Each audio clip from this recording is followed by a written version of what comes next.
when I interviewed Savannah Miles for the first time, which was probably, I'm going to say, 3 or 4 years ago. It seems like a lifetime ago now. She was still in high school. I think at the time she was Miss Georgia Teen USA. It's so long ago, Savannah, if you're watching, I apologize, I can't even remember. But what I was struck by and what I remember to this day is how well I felt she interviewed, especially for a young girl, a high school girl. I believe she was 17 years old at that stage. And compared to some of the other, let's say, teenage contestants that I'd interviewed, and at that stage, I had primarily interviewed Australian contestants. I think Savannah might have been the first or second contestant outside of Australia that I'd interviewed. And to give you an idea, when I first started off doing pageant interviews, I actually said, I made it quite clear I didn't want to interview teenage contestants. Not because I have something against teenagers. I worked with them for a great deal of my life. But because of what I do and the fact that it's live, it could be a little bit overwhelming for a teenage contestant who, let's say, is not used to speaking live on camera, maybe is not very comfortable doing interviews in general, and, things go pear-shaped on a live. There's a certain amount I can do to help you, but not a lot. And you certainly don't want to just pull the interview because it'd be very obvious it didn't go well. But when I was interviewing Savannah for this first time, I mentioned to her that I thought she interviewed really well. And I asked her for tips, because it's one thing to interview well, let's say, when you're 28, right? Which is the upper age limit for a lot of the big four pageants, somewhere around there, 25 to 28. But when you're 17, to interview well takes a different sort of skill set. Or let's say you've matured more quickly or learned the skill to interview more quickly. So I asked her, and I remember her saying this. She said, the skill of controlling the interview. Now, I doubly remember her saying that because when I interviewed her, I think it was late last year after she won the Teen Universe USA title. And now she was, I think, 20. She was in college. She'd lived a lot more life. And I asked her about her interviewing again, whether she had any interview tips, and she said exactly the same thing, controlling the interview. And it got me curious because we didn't really have time in the interview to delve into exactly what she meant by it. I mean, you can sort of make some assumptions about what it means. So controlling the interview. So, for example, not letting the interviewer dictate where the interview is going to go, and to some extent taking control of it. And this would doubly apply in an actual pageant interview where you have time constraints. Sometimes the judges, unfortunately, will ask you a question that doesn't really allow you to talk about the things you want. And you don't want to leave your pageant interview, you could have been working for this pageant for your entire life, and go, oh, well, I wasn't able to say what I wanted to say because the judges just didn't ask the right questions. Right? But I bring this up because I've had that in the back of my mind for quite a long time. So what exactly does it mean to control an interview, and how can you do it without basically saying, well, you asked that question, but I'm not going to answer it. I'm going to say what I want, because obviously you can't be that tactless in pageantry. And then I interviewed Marisa Butler, last week? No, early this week. Geez, Monday morning. Forgive me. It's Thursday afternoon. I'm all over the place, and I had a hit of tennis, and I really went at it. So my brain's a little bit addled at the moment. But I interviewed Marisa, and when I was on the Miss Earth Australia judging panel, Brittany Dixon asked me, and she was at that time Miss Earth Australia. She was Miss Earth Australia 2020. And she was sort of hosting the event. And she asked me, because I've done over 200 interviews, she asked me what was quite a difficult question to answer, which was, what was my most memorable interview? And in my position, there really are a lot to choose from. And I chose Marisa for multiple reasons that I won't go into. You can go back to the Miss Earth Australia video and watch me explain it there. But I mentioned Marisa as probably the most memorable interview that I'd done. And then when I interviewed her just last time, so earlier this week, she was an amazing interview again. It was a little bit different this time because obviously we'd known each other for a little while by now.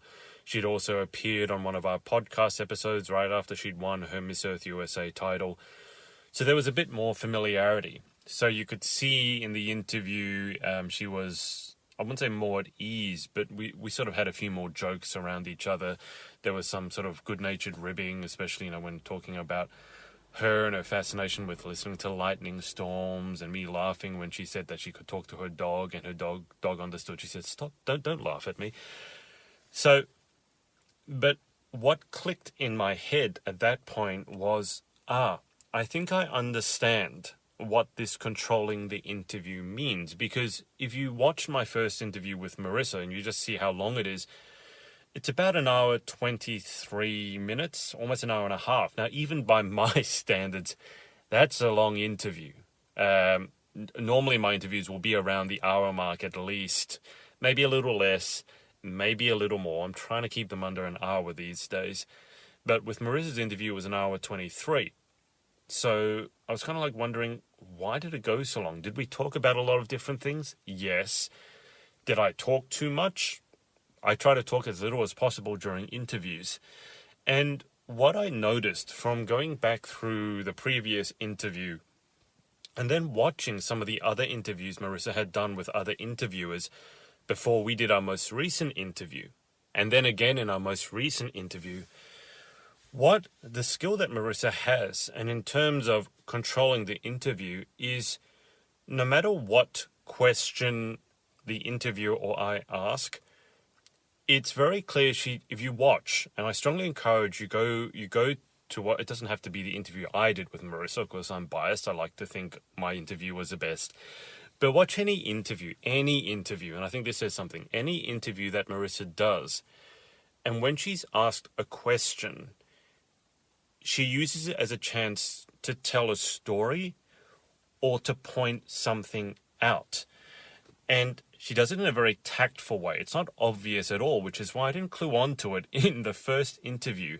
And I don't know if this is a skill that she's practiced, but in terms of what Savannah said, in terms of controlling the interview, Marisa does it probably better than anyone else that I've interviewed. And maybe that's why I picked her as the most memorable interview. But if you watch, for example, I asked her very early on, I think it was one of the first questions I asked her was about her YouTube video, her YouTube channel, which I'd found. She certainly doesn't publish a lot, but some of the clips on it were soccer playing clips from 10 years, 11 years ago.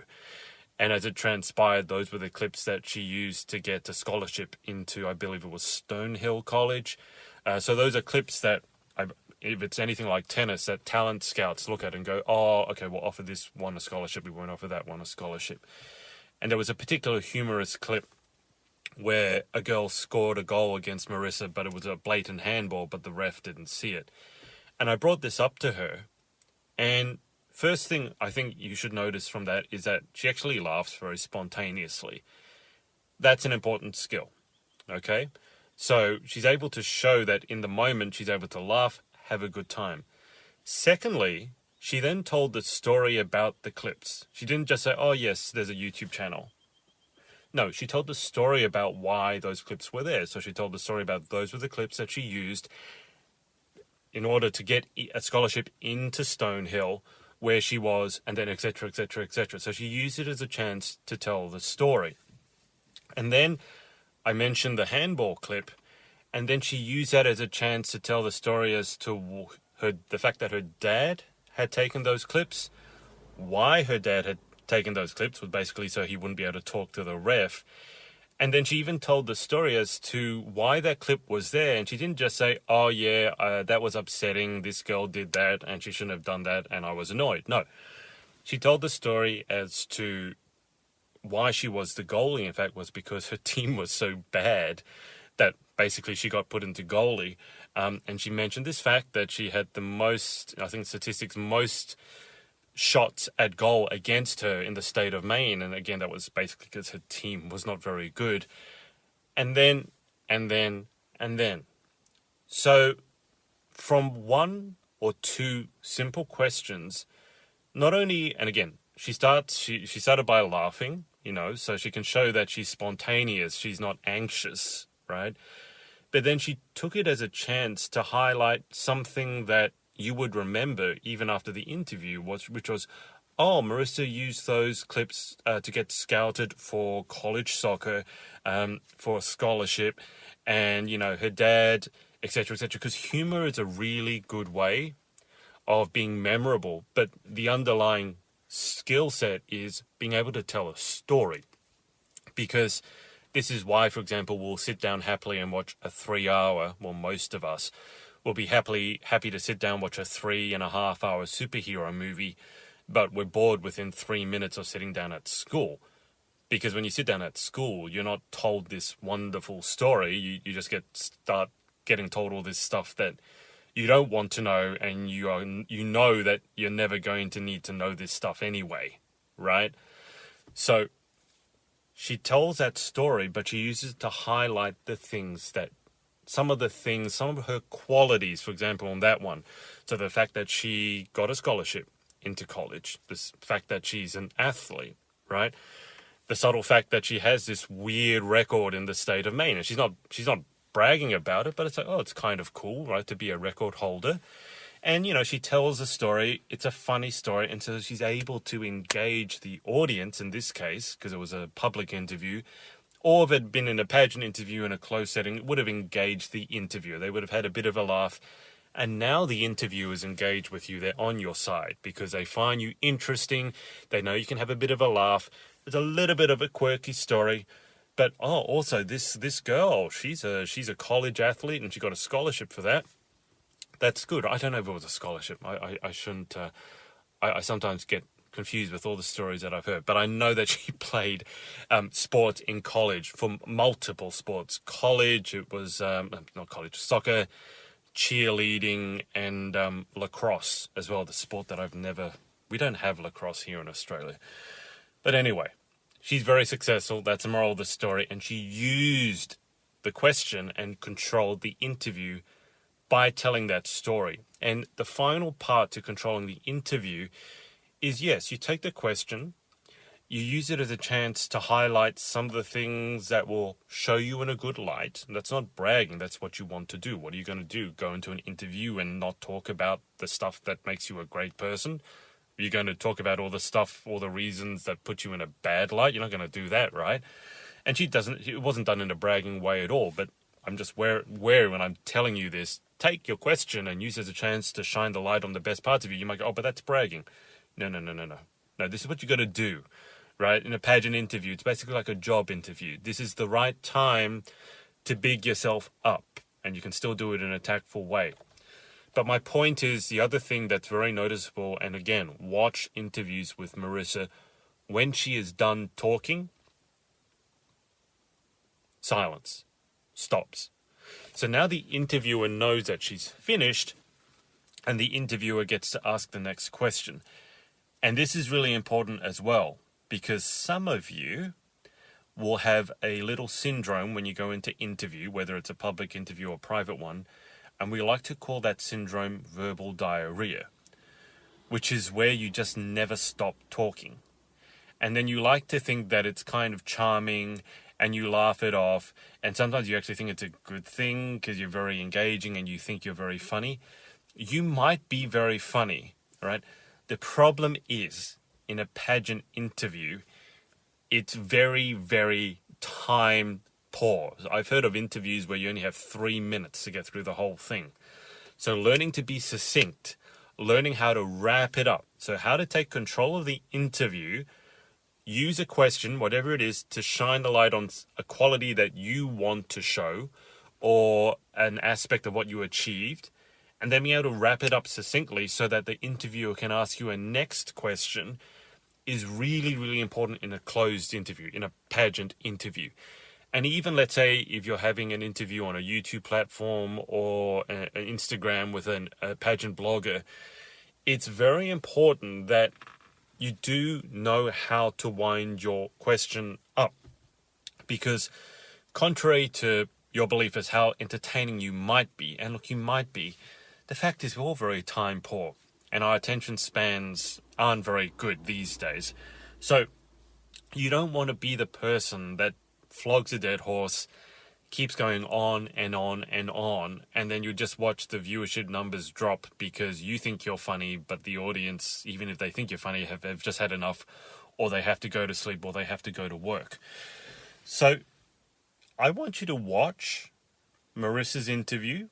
You can watch Savannah's interview, and in terms, now that I'm thinking about it, they're quite similar in terms of how they front an interview. Now, Savannah is a deal younger, and she's maybe, let's say, not more, well, I would say maybe a bit more bubbly and a bit more vivacious. To be completely honest, the first time I interviewed Marisa, I was quite intimidated because I can tell anyway, because empathy is one of my big skills working as a coach. You develop a strong sense of empathy, or maybe more accurately, because I was born with a strong sense of empathy, I made a good coach. It's probably more that way around. But I could instantly tell when I saw Marisa pop on the webcam for the first time, like, oh, okay, this girl, you don't want to fool around with her. Like, she can see right through you, and that's why I found it slightly intimidating, which in a good way forces me to up my game.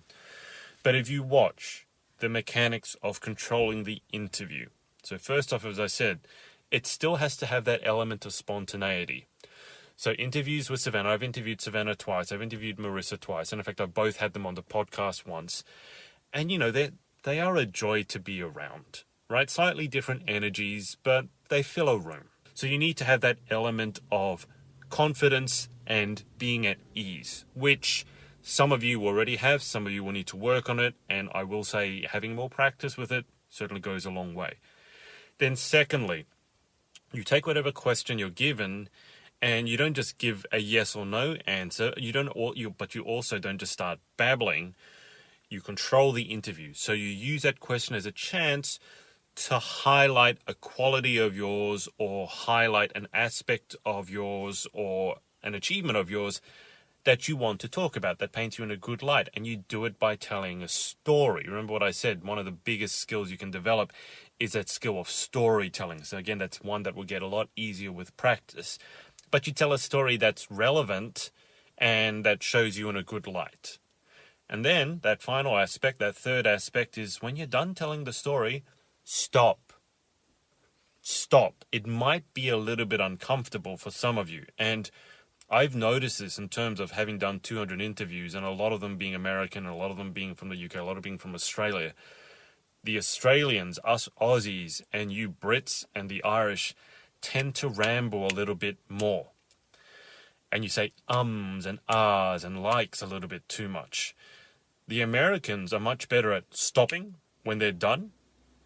But also, if they're thinking about an answer to a question, they're much more likely to just pause for a second, think about the answer, and then start. It's almost like the Aussies and us Aussies and the Brits and some other countries as well. It's almost like the default is, I need to start talking straight away because otherwise I look like I'm dumb or something. No. Because if you just start babbling straight away, and in the first 5 seconds all you're saying is or like, that's not an answer anyway, right? Much better, shows a lot more confidence for you to be comfortable with a bit of silence, give that thoughtful answer, take control of the interview, and then again show the confidence by stopping. And I'm not saying that you don't answer the question anymore. If they want more information about the topic that you were talking about, the interviewer can ask, the interviewer can follow up. So with Marisa, for example, I talked about the soccer clips that she had on her YouTube channel. Then she stopped, and then I asked about the handball clip, and then we talked more about that. So this is one of, and this is sort of a 4-year journey it's been through, sort of trying to discover my own version, at least, maybe I should just ask Savannah exactly what she means, but it's not the easiest thing when someone's in America to just pick their brains, and she's a busy girl. I think she's actually in Paris now, or heading to Paris. But that 4-year journey of hearing this concept of controlling the interview to now having had, and she was one of my first interviews, Savannah, the first time. So that might have been interview 20 or 8, might have been teens or something like that. So, finally 200 interviews later going, okay, I think I know what she meant. But I really hope that gives you a framework for working on your interview. And I know I talk a lot about mindset, and this is not really a mindset thing. This is more the mechanics. This is more the strategy. But it's still a high-level strategy. It's not a tactic.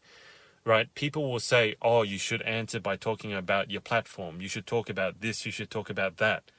Well, those are all tactics. They're all well and good by their own. But what's that high-level strategy in terms of controlling the interview and making sure all the pieces are there? And I think this is a very important element of your interview strategy, is being able to control the interview. And this is something that, if you haven't done it before, so if what I'm saying to you, you go, that's a good idea, but I've not done this before, please don't think that you're going to be able to go into a pageant interview without having practiced this and be able to execute it. It is a higher level strategy. It's a higher skill strategy, particularly because it involves storytelling.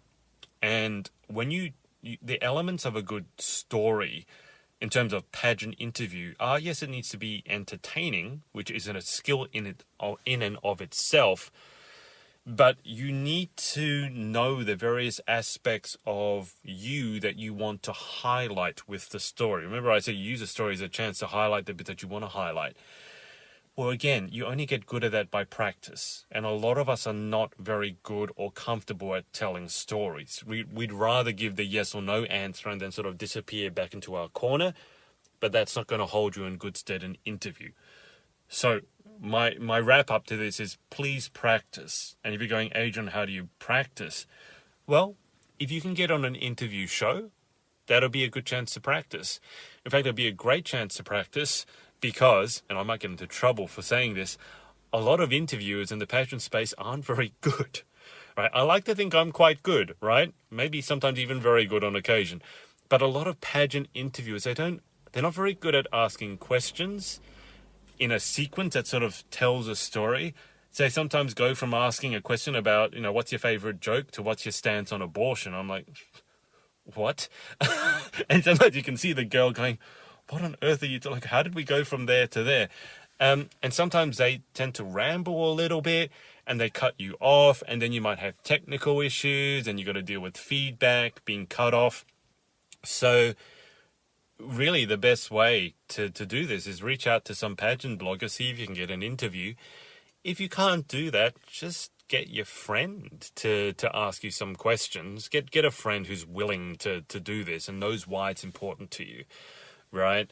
And just run through it with them. But I would suggest that I highly suggest that you record it so then you can watch it back and get feedback.